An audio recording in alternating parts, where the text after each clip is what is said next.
और अब मैं आता हूं इसी बात पे, देखिए कैसे चीजें आपस में कनेक्टेड है।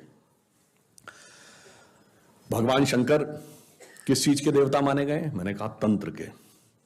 तंत्र सूत्र सारा शंकर ने पार्वती को समझाया। अब आप आइए, भगवान शंकर के सबसे प्रिय बेटे कौन है?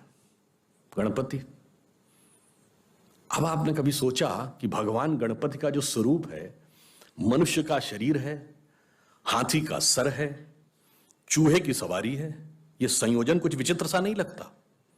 और उसके बाद भी आपने जब भी देखा होगा तो गणपति की सूंड सीधी नहीं है, घूमी हुई सूंड है। और एक ही दांत क्यों है? हाथी के तो 2 दांत होते हैं। अच्छा, अगर एक दांत भी है तो एक दांत तोड़ के हाथ में क्यों लिया हुआ है? एक ही दांत बनाते हैं। ऐसा नहीं है, वास्तविकता जानते क्या? और वो है क्या? आपके महाराष्ट्र में अष्टविनायक हैं। आज मुझे भी राजनगांव में अष्टविनायक में से एक विनायक के दर्शन का सौभाग्य मिला। तो 8 ही विनायक क्यों है, 7 या 9 क्यों नहीं? आजकल ऐसी तो तर्क करते हैं ना लेफ्ट लिबरल, और कई बार हमारी युवा पीढ़ी भी उसी में प्रभाव में आ जाती है। उसका कारण जानते क्या है? चाहे भगवान शिव हो या भगवान गणेश हो, उनका पूरा का पूरा जो स्वरूप है ना, वो हमारी चेतना के एक बहुत गहन स्वरूप का प्रकटीकरण है, और वो कॉन्शियसनेस का एक शिक्षा देता है, एलिवेशन ऑफ कॉन्शियसनेस का। भगवान गणेश जी के 8, जानते हैं अष्टविनायक क्यों है? वो 8 सिद्धियों के देवता है। अणिमा, महिमा, गरिमा, लघिमा, प्राप्ति, प्रकाम, ईश्वरत्व, वशिष्ठ, 8 सिद्धियां हैं, इसलिए अष्टविनायक है। हर विनायक का स्वरूप एक एक सिद्धि देता है। और मनुष्य का शरीर और हाथी का सर क्यों है?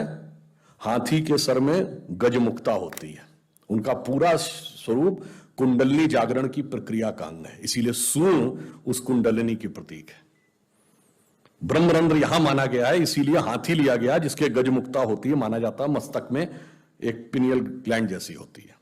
और वह सूंड कभी नीचे नहीं है, ऊपर उठी है, क्योंकि सामान्यतः मनुष्य की जो गति होती है वो अधोगामी होती है। यानी अगर व्यक्ति को अकेला छोड़ दिया जाए, नियम कानून समाज के बंधन ना हो, तो वो पाश्विक प्रवृत्तियों की तरफ भागता है, यानी चाहेगा जबरदस्ती सब कब्जा कर लो। यह है अधोगामी प्रवृत्ति। पर जब ऊपर की तरफ आते हैं तो वो ऊर्ध्वगामी हो जाती, इसलिए सूंड उनकी नीचे की तरफ नहीं, कर्व्ड है, यानी उस अवस्था का प्रतीक है जब आप डाउनवर्ड से अपवर्ड की तरफ जा रहे हैं। और चूहे की सवारी क्यों है? चूहा हमेशा जमीन के नीचे बिल बनाता है, यानी आपको अपनी चेतना के अंदर जाकर बैठना होगा, तब आपको यह शक्तियां क्रमशः प्राप्त होंगी। और जब आप मूलाधार, स्वाधिष्ठान, अनाहत और विशुद्ध चक्र यानी 4 चक्र पार करते हैं 7 में से, अब चौथे चक्र के बाद की यात्रा संसार और ईश्वर दोनों के एक साथ संबंध से नहीं चल सकती। अब एक के साथ संबंध विच्छेद करना पड़ता है, इसीलिए हाथी के 2 दांत हैं, मगर उस स्टेज के आगे की यात्रा एक ही दांत, और वो दांत तोड़ा हुआ है दूसरा, यानी संसार से संबंध विच्छेद। अब आगे द्वैत से नहीं अद्वैत से चलेगा, तब ब्रह्मरंध्र में वह प्राप्त होगा। ये गणपति के इस विराट स्वरूप का दार्शनिक अर्थ है कि क्यों वो 8 की संख्या है, क्यों उन्होंने सूंड है, सूंड क्यों ऊपर उठी हुई है। यानी वो दर्शाता है कि अगर हमें अपनी चेतना का विस्तार करना है तो हम किस रूप में कर सकते हैं। भगवान ने वह हमें प्रतीक बताया है। अब बताइए, जब 1854 में न्यूयॉर्क हेराल्ड ट्रिब्यून में कार्ल मार्क्स लिखते थे कि the destruction of Indian society is painful but pleasurable also, उन्होंने लिखा था हिंदू जाति चाहे कितनी समृद्ध क्यों ना हो, पर जो नंदी, बैल, बंदर, हनुमान या इनको पूजती है वो इसी लायक थी कि उसके ऊपर हुकूमत की जाए। कोई एलिफेंट गॉड कहता है, कोई मंकी गॉड कहता है। मेरे भाई, वो एलिफेंट गॉड नहीं है, उसके समझने लायक जितनी बड़ी बुद्धि चाहिए वो तुम्हारे पास नहीं है, इसलिए तुम नहीं समझ पा रहे हो कि उस एलिफेंट गॉड का मतलब क्या है। तो हम मूर्ख नहीं थे। कौन मूर्ख था? मार्क्स के पास वो क्षमता नहीं थी कि वो हनुमान जी का अर्थ समझ सकें, शिव जी का अर्थ समझ सकें और गणपति का अर्थ समझ सकें। ये मैंने इसलिए आपको बताया कि ये चीजें किस ढंग से आपस में इंटरकनेक्टेड हैं, कि आपको किसी भी चीज में आगे बढ़ना है तो कहां पे साइंस है और कहां पे संस्कृति है, कहां पे धर्म है, इस बात का कहीं पर हमारे यहां जिसे कहते नहीं कि इंटरडिसिप्लिनरी ट्रांजिशन, जब आप एडवांस स्टेज पे चले आते, अमेरिका में क्या होता है कि आप इंजीनियरिंग में करने के बाद भी मेडिकल में पीएचडी कर सकते हैं। जब आप एक हाईएस्ट नॉलेज के लेवल पे चले जाते हैं तो अब इंटरमीडिएटरी ट्रांजिशन पॉसिबल होता है, वो वहां पर हमारे यहां दिखाई पड़ता है।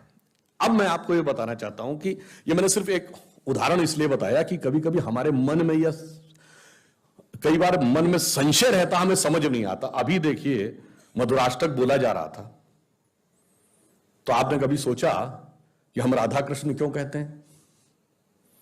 ये सारी चीजें एक ही चीज की प्रतीक बता रही हैं, जो मैंने आपको बताया, शून्य की खोज की। भगवान कृष्ण किसके प्रतीक हैं? कृष्ण का अर्थ क्या होता है? काला। जब आप ध्यान लगाते हैं आपकी आंखों के सामने क्या होता है? काला। तो जब आप गहराई से उसमें उतरते हैं तब आप चेतना की किस अवस्था में पहुंचते हैं? आपकी जो प्रवृत्ति है वो डाउनवर्ड है। आप कभी ध्यान लगाइए तो आपकी प्रवृत्ति हमेशा किसी नेगेटिव चीज की ओर भागेगी या वर्ल्डली चीज की ओर भागेगी। जब आपके मन की धारा जो अधोगामी है, जब आप उसे नियंत्रण करके ऊर्ध्वगामी कर लेंगे, रिवर्स कर लेंगे, तो धारा का रिवर्स क्या है? बस यही राधा कृष्ण का संयोग है।